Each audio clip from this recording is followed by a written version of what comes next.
My dad ignored my pain to please his affair partner. Now she's cheating on him, begging me to save their marriage. But I'm done. Being an only child in a home where my parents openly despised each other wasn't easy. Their constant, heated arguments, usually ending with one of them storming off in the car, became a regular event.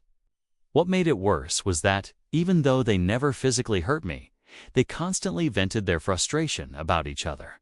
To me, it became the unwilling audience to their non-stop bickering, and honestly, no child should have to carry that burden.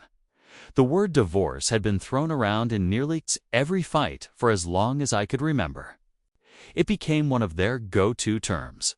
Strangely, I found myself secretly wishing they'd actually go through with it. It wasn't because I didn't love them, I truly did, but I believed they both deserved someone who genuinely cared for them. The toxic tension between them made me long for a resolution that could bring peace and happiness to each of them. One evening at dinner, they sat me down with serious expressions and warned me not to be upset. Then they hit me with the big news they were finally getting a divorce. I simply replied, "Oh, okay," and kept eating. Strangely, instead of being understanding, they both broke down in tears, accusing me of being cold and asking if I had any emotions at all. They couldn't grasp how someone could react so casually to such life-changing news. But deep down, I had already come to terms with it. It was only a matter of time. So, I just kept eating. Soon after, Dad moved out, and I stayed with Mom during the weekdays, visiting Dad on weekends. Their divorce dragged on for months, but eventually it was finalized, and they went their separate ways. They tried to stay civil for the sake of co-parenting me, but all that changed the moment Abigail, my stepmom, entered the picture. It became pretty clear that Abigail and my dad had been involved long before the divorce was official. She was his coworker and oddly knew a lot about me already. I once asked her directly, and with a smug smile, she admitted she had been sleeping with my dad 6 months before the divorce. She said she reached out to him because she knew he was unhappy and invited him out for coffee to offer emotional support. My dad, being an introvert with few friends, accepted the invitation, and that's how their affair began. Even though I wanted both my parents to be happy, I knew this affair was wrong. But I couldn't bring myself to tell Mom. It would have shattered her. I loved spending weekends with my dad, but things began to change when he started going out with Abigail on the weekends and would leave me with a babysitter until 10 or 11 p.m. I would stay up waiting for him because he had always tucked me in at night, a tradition I cherished. But he'd come home drunk, claiming he had to work late, though we both knew that wasn't true. Sometimes he'd even sneak Abigail into the house, assuming I was asleep. It felt awkward, but I learned to live with it. About a year later, Abigail moved in.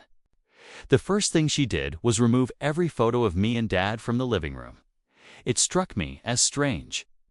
She told him that the space should have pictures of landscapes and abstract art instead of family photos.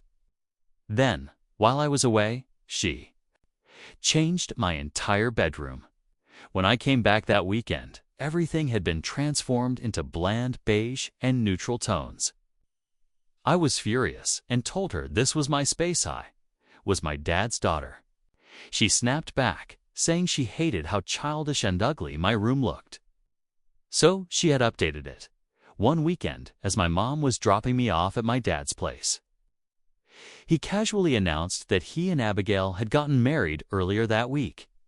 It was apparently a last-minute decision, and we were both stunned, especially since Abigail had never so much as acknowledged my mom's existence, let alone spoken to her. Yet now, suddenly, she was officially part of our family. Despite the shock, my mom still managed to politely congratulate my dad.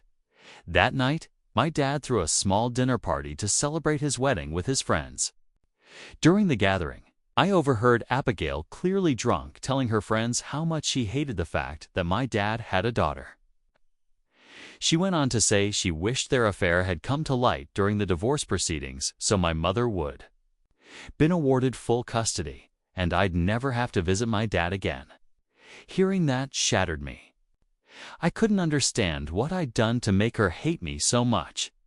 A few months later, my father told me he'd accepted a new job position, one located 2 hours away from my mom's house. My mother was furious. She now had to drive a much longer distance to drop me off, and she told him she wouldn't be able to do it regularly. When she confronted him about why he had chosen to move so far, my dad finally revealed that the new job paid 3 times more than his current one. He admitted he felt guilty about the distance, but insisted it was the best decision for our future. Over the next few weeks, my parents talked it through and ultimately decided that I would move in with my dad full-time. The new location was in a better school district, and they both agreed it would benefit my education. I wasn't happy about it at all. I had friends and a life at my current school, but my dad convinced me that I'd be attending a high-end school with greater opportunities. Despite my hesitation, I eventually agreed. Adjusting to my dad's new place came with many difficulties. The long distance made it hard for my mom to visit, but my parents believed this arrangement was best for my future. My dad's new job was demanding he'd wake up at 6 a.m., leave by 8, and wouldn't return until 8 p.m. That meant he had no clue what went on between me and Abigail while he was gone at the time. I was about to begin 10th grade, a tough year on its own, made even harder because I was joining a school where everyone had already formed their social circles in 9th grade. Like my dad, I was introverted and struggled to make friends. On top of that, I was dealing with terrible insomnia, probably due to anxiety. I could barely sleep until the early hours of the morning, which caused me to miss the school bus sometimes. Unfortunately, Abigail never offered to drive me. I had to walk 2 miles to school, arriving even later. Yes, missing the bus was my fault, but I still wished she would have shown a little compassion, especially when I was clearly struggling. She also refused to cook for me, except when she knew my dad would be home for dinner. Then she'd play the role of the caring stepmother. That's when I started eating a lot of junk food, using the lunch money my dad left for me each day. It was clear I was struggling, but instead of helping, she made fun of me, calling me a pig and saying I looked like someone who deserved to be bullied. She refused to help me with homework or answer any questions I had, claiming, "I'm not your mother." I'd wait desperately for my dad to come home each evening, because only then would Abigail act halfway decent. She would yell at me if I didn't make my bed perfectly, or if she spotted what she called dust on my desk, even though I cleaned it daily. If I cried from her yelling, she'd snap that if I didn't like it, I should just go live with my mom, accusing me of being a spoiled brat. Every single day, she reminded me that this wasn't my house. She made me feel like I was just a guest. As you can imagine, I sank into depression and anxiety, struggling with panic attacks that no one seemed to understand. My dad was too busy to notice what I was going through, and I was terrified that telling my mom would only start another round of arguments between them. Eventually, I reached my breaking point with Abigail and couldn't take it anymore. After a huge fight between my parents, I made up my mind to run away and return to my mom's place. I'd been quietly saving the money my grandparents gave me for Christmas and used it to buy a bus ticket. With a small bag of essentials, I slipped out and left. When I showed up at her doorstep, my mom was shocked. She and my dad had been frantically calling everyone they could think of, trying to find out where I was. I burst into tears and hugged her tightly. It truly felt like I was finally home. She could tell right away that something was deeply wrong. When I told her what Abigail had been doing, she was furious. My parents ended up having a massive argument. My dad flat out refused to believe Abigail could treat me that way. He told my mom I was exaggerating, which only made me cry harder. It wasn't until my mom threatened to take the matter to court that my dad started listening. He promised he'd confront Abigail and find out the truth, and he did. He had a serious conversation with her and learned that she hadn't been feeding me properly when he was gone. He yelled at her, apparently a lot. I'm not sure what happened behind the scenes, but the following weekend he came to pick me up and told me Abigail was deeply sorry.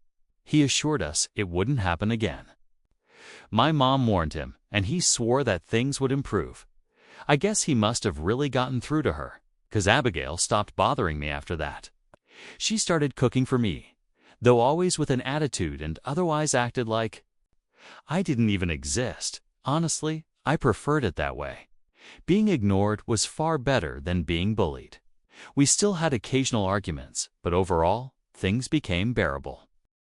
Eventually, I finished high school and moved away for college.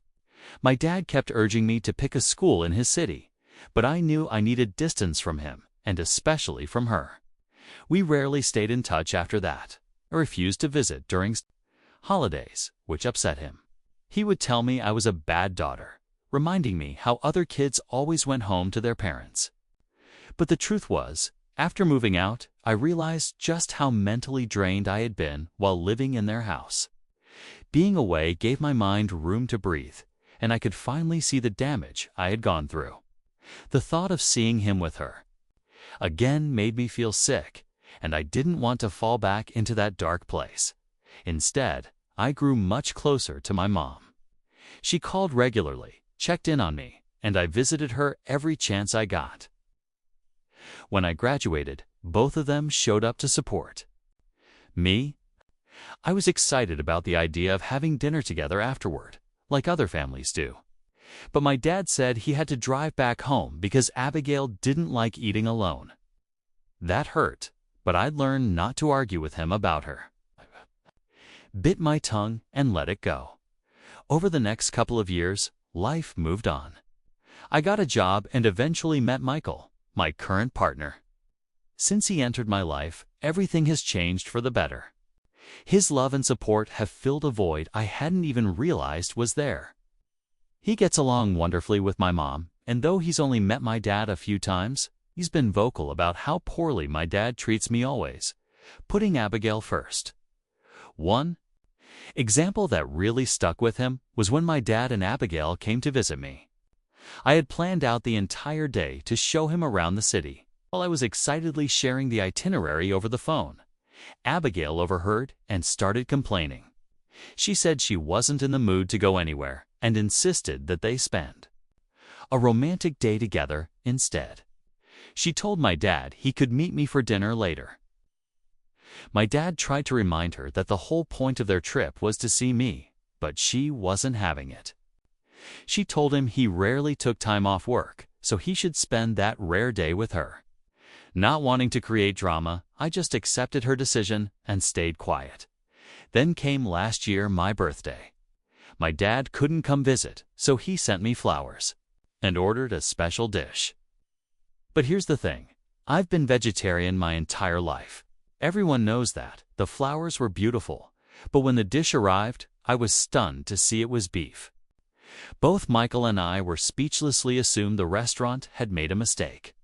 I called my dad, and before I could even say anything, he asked if I liked the food.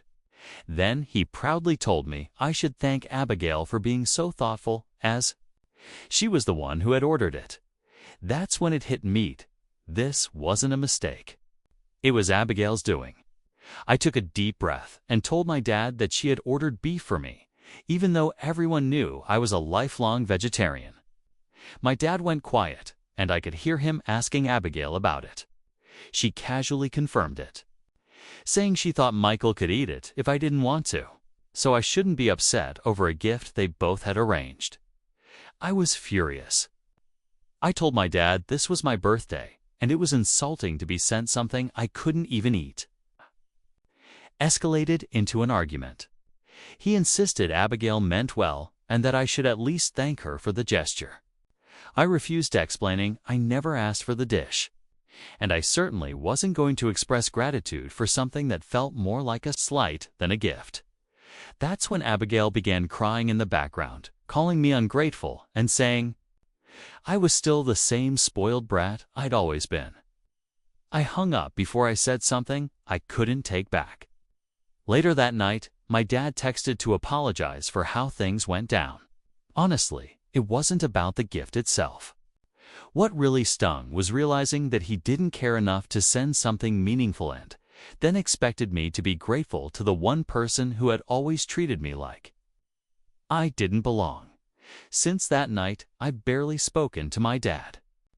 Michael supported me completely. He saw firsthand how unfairly I was being treated.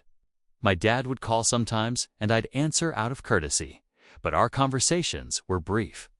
The distance between us had been growing for years, and this incident only solidified it. Then, just last week, I got a voice note from my dad. He said he needed to talk urgently. Worried something serious had happened, I called him right away. To my surprise, he told me he had decided to leave Abigail. I was stunned. I never imagined he'd actually have the courage to do it, but he sounded tired and worn out, saying he hadn't been happy for a long time and just wanted to be alone and travel the world. That answer didn't sit right with me. So I gently pushed him to open up more. Eventually, he told me the real reason. Abigail's infertility issues had been weighing heavily on their marriage. She had been lashing out at him, daily blaming him, telling him he wasn't man enough, and even threatening to cheat if he didn't get her pregnant. He admitted he was exhausted, too old to keep dealing with this chaos, and just wanted peace in his life. I understood. I had watched my dad work himself into the ground for years, all to give me a comfortable life, unlike many of my friends. I never had to take on college debt. He always provided for me, no matter what. He deserved a calm, peaceful life. I told him that I supported whatever decision he made and would always be there for him. He thanked me, clearly emotional. He'd also spoken to my mom about it. Apparently, over the years, they had rebuilt their friendship and leaned on each other during tough times like this. But last night, as I was about to fall asleep, I started getting repeated calls from Abigail. I ignored them. When she realized I wasn't picking up, she began calling Michael instead. Annoyed and confused, I finally answered her call. On the other end, I could hear her crying. Abigail, through her tears, told me that my dad had decided to leave her, as if expecting the news to rattle me. When she asked if I already knew, I stayed silent, which only made her more frantic. She began pressing me with questions, desperate to know if my dad had been cheating on her and begging me to tell her the truth. I couldn't help but let out a small laugh before bluntly suggesting that if she suspected anything, she should ask him herself. Then I reminded her just how bold it was to question his loyalty, considering she had started an affair with him while he was still married to my mother. That struck a nerve. She immediately raised her voice, calling me heartless and cold. But I stayed calm and told her plainly I didn't care about their divorce. What actually mattered to me was that my dad was finally leaving her, and I was relieved that karma had finally caught up to her. She kept sobbing and yelling, trying to guilt-trip me, saying she had done so much for me over the years, and that, as her stepdaughter, I owed her some kind of respect and loyalty. She begged me to talk to my dad and help fix their marriage. I shut that down quickly. I told her that their relationship was none of my business and I had no plans to get involved. I made it crystal clear that she had never done anything for me except give me trauma, depression, and anxiety. So no, she shouldn't expect my loyalty. I told her I was glad she was finally being removed from not just my dad's life, but mine as well. Since that call, she's been sending me nasty, bitter messages accusing me of being a horrible daughter for not trying to save her marriage. She claims I could talk some sense into my dad, but that's absurd. His decision has nothing to do with me. Sure, I could speak to him, but I truly believe he's finally doing what's best for himself. She's unbearable, but maybe I'm biased. First, I want to sincerely thank everyone who reached out with kind comments, support, and private messages. It's genuinely heartwarming to know there are more compassionate strangers out there willing to offer advice and perspective. Since I posted, I've had long conversations with both Michael and my mom about the situation with Abigail. They both completely agreed that not getting involved in my dad's divorce was the right call. Michael has been especially supportive. He reminded me that my mental health is what matters most, and that I have zero obligation to fix a toxic marriage that I never wanted to be part of in the first place. My mom, though understanding, did suggest I tell my dad about Abigail's harassing messages. She believes he deserves to know the truth, even if things between us have been distant. She encouraged me to take screenshots and share them with him. I've been conflicted about that. I know exactly how manipulative Abigail can be, but I also recognize my dad is going through a tough period right now. We haven't been close in a long time, and I wasn't sure if bringing this up would just make things worse. Still, after some thought, I decided I need to have that conversation with him. I plan to explain everything how Abigail's behavior affected me, why I distance myself, and how she continues to try and manipulate the situation. It won't be easy, but I think honesty matters. He should know the truth about how his soon-to-be ex-wife is still treating me. I'll keep you posted once that talk happens. Hey everyone, it's been about a month since my last update, and a lot has happened. After reading so much supportive advice, I finally sat down with my dad and had the long-overdue conversation. We talked for hours.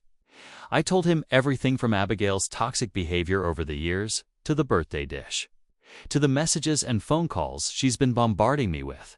He was genuinely shocked to learn that Abigail had called me after he told her about the divorce. He hadn't known. He said she stormed out of the house after a screaming match, and he hadn't heard from her since. That's when I hesitantly told him about the messages. At first, he was quiet. Then I could see the anger building. He asked me to send him all the screenshots immediately.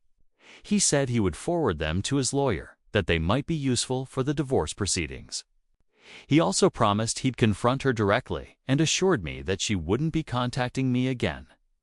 Then, my dad finally opened up and explained why Abigail was so desperate to hang on. After his divorce from my mom, he'd made sure to protect himself with a prenuptial agreement when he married Abigail. If they split, she'd walk away with nothing. That shed light on her resentment and manipulative behavior. She was terrified of losing everything.